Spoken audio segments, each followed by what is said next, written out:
പാപത്തിനൊരു ശിക്ഷയുണ്ട് എന്ന്.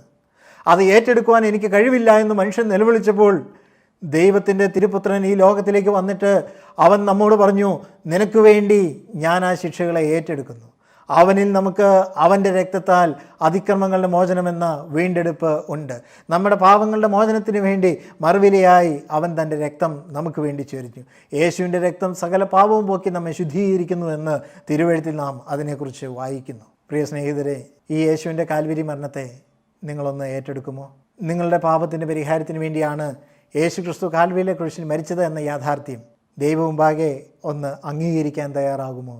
അങ്ങനെ അംഗീകരിച്ച് യേശു ക്രിസ്തുവിനോട്, കർത്താവേ, എനിക്ക് നിന്നെ ആവശ്യമാണ്, എൻ്റെ പാപത്തിൻ്റെ പരിഹാരത്തിന് വേണ്ടിയാണ് നീ കാൽവരിയിലെ ക്രൂശിൽ മരിച്ചത് എന്ന് ഞാൻ വിശ്വസിക്കുന്നു, എന്നെ നിൻ്റെ മകനാക്കി തീർക്കണമേ എന്ന് യേശുവിനോട് നിങ്ങൾ പറയുമോ? അങ്ങനെ പറഞ്ഞ് നിങ്ങളൊരു ദൈവ പൈതലായി തീരുക.